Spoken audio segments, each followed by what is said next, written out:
Your honour, ఇది Gopalakrishna సుజాతల marriage certificate. వాళ్ళిద్దరికీ పెళ్ళైందనడానికి ఆధారం.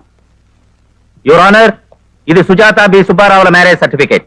ఫిబ్రవరి 1st వీక్న 1980లో గుంటూరులో జరిగిందనడానికి ఆధారం. ఇదిగో. యువర్ ఆనర్, ఎస్, బసవరాజు గారు చెప్పినట్టుగా నాదే దొంగ సర్టిఫికెట్. పోస్ట్ గ్రాడ్యుయేషన్ సర్టిఫికెట్లే 100 రూపాయలకు అమ్ముతున్న ఈ రోజుల్లో ఆఫ్టర్ ఆల్ ఒక మ్యారేజ్ సర్టిఫికెట్ సంపాదించడం పెద్ద గొప్ప విషయం ఏం కాదు. కానీ నా కేసులో నిజం తేల్చడానికి నాకు ఓ సాక్షి అవసరం. మీరు అనుమతిస్తే I want to examine Basavaraju గారు. Will you please permit me? It's an insult to me your honour. Don't get excited your honour. Lawyer Basavaraju గారిని ఎగ్జామిన్ చేయడం ఈ కేసుకు చాలా అవసరం. Yes, you can proceed. Thank you sir. మీకు గోపాలకృష్ణ గారు ఎంతకాలంగా తెలుసు? 10-15 ఏళ్ల నుంచి తెలుసు. వాళ్ళ కంపెనీకి నేను లీగల్ అడ్వైజర్. పైగా he was very close friend to me. I see. అంత క్లోజ్ ఫ్రెండ్ అయ్యుండి అతని పెళ్లికి, ఐ మీన్ గోపాలకృష్ణ సుజాతల పెళ్లికి ఈ లీగల్ అడ్వైజర్ గారు ఎందుకు వెళ్ళలేదు? వెళ్లేవాడిని, కానీ వాళ్ళకి పెళ్లి జరిగిందని తెలిసింది ఇప్పుడే కదా. Answer to the point sir. మీరు ఆ పెళ్లికి వెళ్ళారా లేదా? వెళ్ళలేదు. ఓ ఎస్, మీరు చాలా బిజీ మ్యాన్ కదా, అందుకని మీరు వెళ్ళుండకపోవచ్చు. నా కోసం ఇంకొకసారి గుర్తు చేసుకోండి, ఆ పెళ్లికి మీరు వెళ్ళారా లేదు? ఏ వేళాకోళంగా ఉందా? వెళ్ళలేదని చెప్పడంలా. సో యు ఆర్ షూర్ మీరు ఆ పెళ్లికి వెళ్ళలేదు? I'm dead sure about it. వెళ్ళలేదు, వెళ్ళలేదు, వెళ్ళలేదు. Okay okay, thank you, you can go. మీ ముందు మరో బలమైన సాక్ష్యం ప్రవేశపెట్టడానికి అనుమతి ఇవ్వాల్సిందిగా కోరుతున్నాను. Permission granted. Thank you.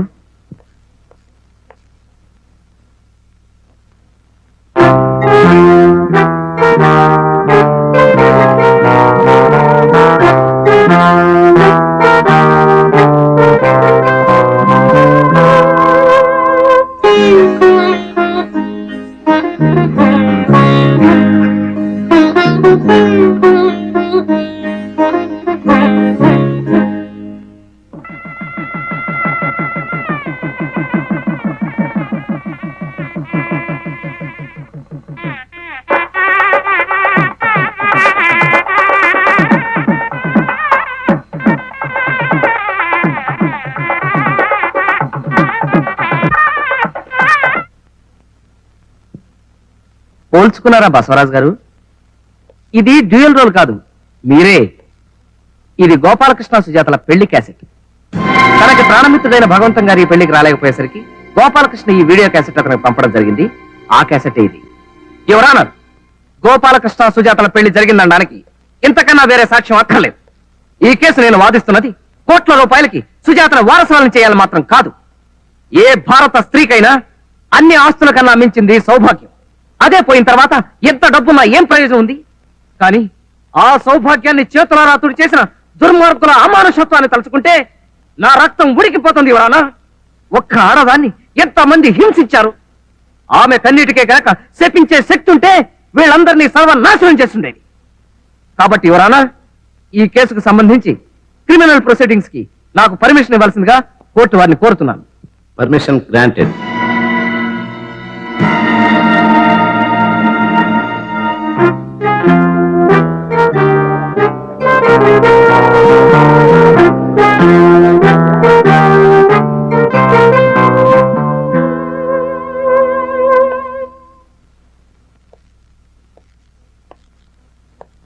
మీకు పెళ్ళి ఎన్నేళ్ళయింది? 23 ఏళ్ళయింది. మీ భార్య పేరు? వర్ధనమ్మ. మీకెంతమంది పిల్లలు? 2. వాళ్ళ పేర్లు? ఆదిబాబు, గోపాలకృష్ణ. జనరల్ గా పెద్ద పిల్లాడి పేరు ముందు చెప్తారు. అది ఇట్స్ ఆల్ రైట్. మీకు పుట్టింది సక్రమమైన సంతానమేగా? ఏమిటయ్యా నువ్వు వాగేది? అలా అని రుజువులేం లేవు కదా. అయినా కోర్టు వారు నమ్ముతారండి మీ పిల్లలేనని. మీ పెళ్లి ఏ రోజు జరిగిందో గుర్తుందా? డిసెంబరు 1965. అంతసేపు ఆలోచించారు? మరుపు సహజం, వయసు కదా. సరే, 1966లో ఆదిబాబు మీకు పుట్టాడు కదా? అవును. అంటే గోపాలకృష్ణ ఆదిబాబు కవల పిల్లలా? గోపాలకృష్ణ ఆదిబాబు కంటే పెద్దవాడు. ఎన్నేళ్లు? 11 ఏళ్ళు. అంటే 11 ఏళ్ల ముందు నుంచే వర్ధనమ్మ గారితో మీకు శారీరక సంబంధం ఉంది. బాబు, ఎక్కడో ఏదో పొరపాటు జరిగిపోయింది. పొరపాటు సమాధానం చెప్పడంలోనా, పిల్లల్ని కండంలోనా? చెప్పండి, ఎన్నేళ్ళ నుంచి? పెళ్లికి ముందు 5 ఏళ్ల నుంచే. ఐసి. ఇంతవరకు నేను గోపాలకృష్ణ మీకు అక్రమ సంతానం అనుకున్నాను. అసలు మీ సంతానమే కాదన్నమాట. అంటే వర్ధనమ్మ గారితో మీకు కనెక్షన్ రావడానికి పూర్వమే ఆమెకు 11 ఏళ్ల గోపాలకృష్ణ అనే కొడుకున్నాడు.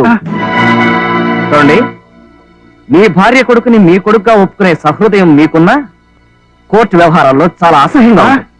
That's all your honour.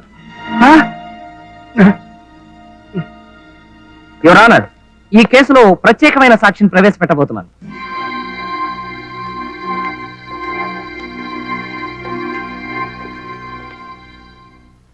Gopalakrishna గారు మీకు ఎప్పటి నుంచి తెలుసు? Is my childhood friend, బాల్యమిత్రుడు.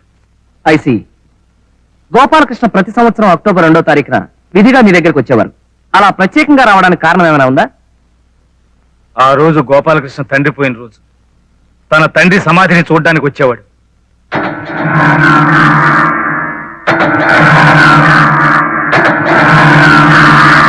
చూడండి భాగవంతం గారు, గోపాలకృష్ణకి మీకు మధ్య రహస్యాలు ఏమైనా ఉన్నాయా? లేవు గాని ఒక్క రహస్యాన్ని మాత్రం చాలా కాలం గుండెల్లో దాచుకుని చివరికి తట్టుకోలేక నాతో చెప్పాడు.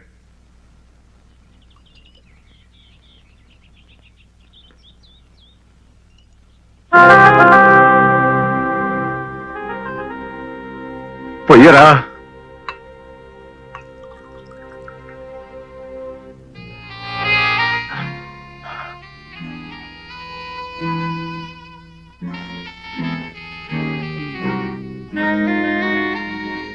గోపాలకృష్ణ, ఏమైందిరా?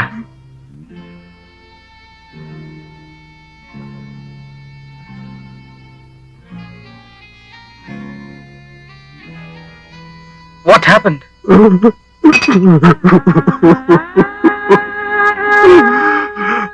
ఒరే భగవంతు, ఈ ప్రపంచంలో నాకు నీకన్నా ఆత్మీయులు ఎవరు లేరురా. అలాంటిది నీ దగ్గర కూడా ఒక రహస్యం దాచాను. Please please forgive me. ఇప్పుడు అది చెప్పుకోకపోతే నా గుండె పగిలిపోయేలా ఉందిరా. ఈజీరా, ఈజీ. అరే, అప్పుడు నాకు 10-11 ఏళ్ళు ఉంటాయి అనుకుంటాను. శరభయ్య అనే నీచుడు మా ఇంట్లోకి జొరబడి మా నాన్నగారిని మంచి చేసుకుని మా అమ్మని ట్రాప్ చేసి ఆమెతో అక్రమ సంబంధం పెట్టుకున్నాడు రా. అది నా దృష్టిలో పడి మింగలేక కక్కలేక బాధపడేవాడిని. ఆ శరభయ్య గారిని నరికి పోగులు పెట్టాలనిపించేది. కానీ అప్పుడు నేను చాలా చిన్నవాడిరా. ఆ పని చేయలేక ఒంటరిగా కూర్చొని కుమిలి కుమిలి ఏడ్చేవాడిని. ఒకరోజు ఆ శరభయ్య గారు మా అమ్మ మా నాన్నగారికి రెడ్ హ్యాండెడ్ గా దొరికిపోతే ఆయన ఆవేశం తట్టుకోలేక కత్తితో తిరగబడ్డారు. కానీ ఆ శరభయ్య మా నాన్నను పొడి చేశాడు, చంపేశాడు.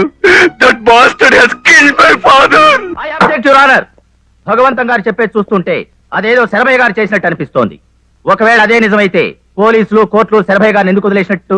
అంత తెలివి తక్కువ వాళ్ళు.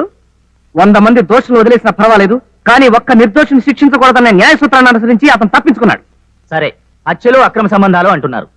ఒకవేళ అలాంటివి ఏమైనా ఉంటే ఆ రహస్యాన్ని శరభయ్య గారు దాచుకోవాలి గాని గోపాలకృష్ణ గారికి ఏం పనండి? ఇది అమానుషం your honour. It's most inhuman. తన తల్లికి అక్రమ సంబంధం ఉందని తెలిసిన ఏ కొడుకైనా బాధతో ఆ రహస్యాన్ని గుండెల్లో దాచుకుంటాడు తప్ప బట్టబయలు చేయడు. బతికినంతకాలం ఈ విషయం భార్యకు కూడా చెప్పలేదు. కనీసం కనీసం చచ్చిపోయిన వాడి గురించైనా గౌరవంగా మాట్లాడమనండి. Please please. భగవంత్ గారు please control sir, please. Macherla Rajasekharam, Macherla Rajasekharam, Macherla Rajasekharam. చూడండి రాజశేఖరం గారు, హత్య జరిగిన రోజున శరభయ్య గారు ఆదిబాబు మీ ఆఫీస్కి వచ్చారా? నాకు సరిగా జ్ఞాపకం లేదండి. అలెక్స్ ను పిలవమంటారా? ఆదిబాబు శరభయ్య గారేనండి. వచ్చారండి. అల్లరి చేయకుండా ఆ విషయం కోర్టు వారితో చెప్పండి. ఆ రోజు మళ్ళీ ఏ మొహం పెట్టుకుని నన్ను అడగడానికి వచ్చావు? ఇంతకు ముందే నీకు 1,00,000 సార్లు చెప్పాను, మళ్ళీ నా గడప తొక్కొద్దని. నీ శరీరంలో ప్రవహించేది చిమ్ము నెత్తురా లేక బురద? అయినా నీకు సిగ్గు లజ్జాభిమానం ఉంటేగా. నువ్వు తినేది అన్నమా లేక గడ్డ? గోపాలం, అవసరం ఉండి వచ్చాం కదా, నోటికి వచ్చినట్టు మాట్లాడుకో. పైగా రక్త సంబంధం పొచ్చు కొడతాను రాస్కెల్. రక్త సంబంధమా? ఆ మాట నందుకు నిన్ను షూట్ చేసి పారేయాలి. ఓన్లీ అన్నయ్య, ఇప్పుడు ఆ పాత సంగతి. Shut up! I will kill you. అన్నయ్యట ఎవడా అన్నయ్య? Get out! రాజశేఖరం, వీళ్ళని మెడపట్టి గంటే, లేకపోతే మద్దతు చేస్తాను. అంత గాజులు తొలగించి ఎవరు కూర్చోలేదయ్యా. అన్నయ్య, అదండి జరిగింది. ఇక మీరు వెళ్ళొచ్చు. విన్నారుగా యువర్ ఆనర్, గోపాలకృష్ణ మాటలకు బాధపడ్డ శరభయ్య ఒక ప్లాన్ ప్రకారం గోపాలకృష్ణ దారుణంగా హత్య చేయించాడు. This is too much your honour. ఆవేశంలో మనం 1,00,000 సార్లు చంపేస్తాం, నరకేస్తాం అనే పదాలు వాడచ్చు. అంత మాత్రాన నిజంగా నా క్లయింట్ హత్య చేశాడన్న మూర్ఖత్వం. మై డియర్ లర్నెడ్ ఫ్రెండ్, దానికి సంబంధించిన సాక్ష్యాధారాలు నా దగ్గర ఉన్నాయి. నేను ప్రవేశపెడతాను. You please relax. చూడండి సుబ్బారావు గారు, మీకు తెలిసిన విషయం వివరంగా చెప్పండి. అర్జెంటుగా సంతకం అవసరం వచ్చి గోపాలకృష్ణ గారి దగ్గరికి వెళ్ళాను ఆ రాత్రి. అప్పటికే బయలుదేరిపోతున్నా ఆయన ఇంటికి రమ్మన్నారు. నేను బయలుదేరాను, కానీ దారిలో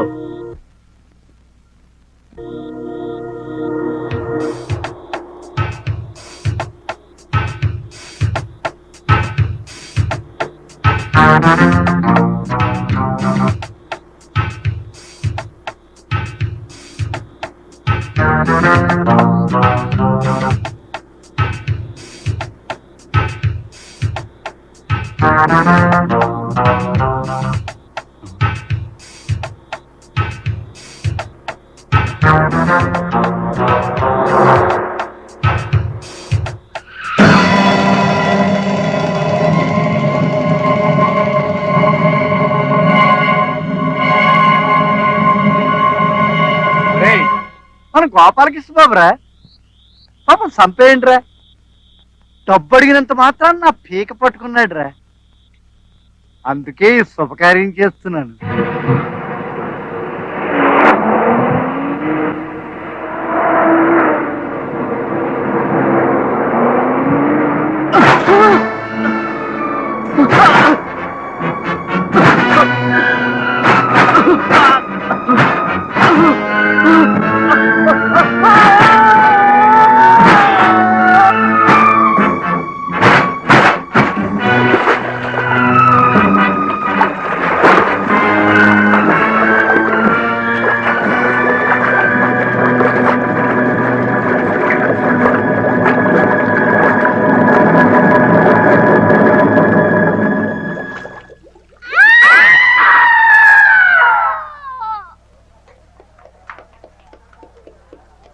ఇన్స్పెక్టర్, అరెస్ట్ చేయం.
మెల్లిగా వెనక్కి పోనీ బాబు.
Alex, yes sir. సెక్షన్ 1989 ప్రకారం నా భుజం మీద చేసిన ఈ అమ్మాయిని ఏం చేయాలి? Marriage sir. Carry on.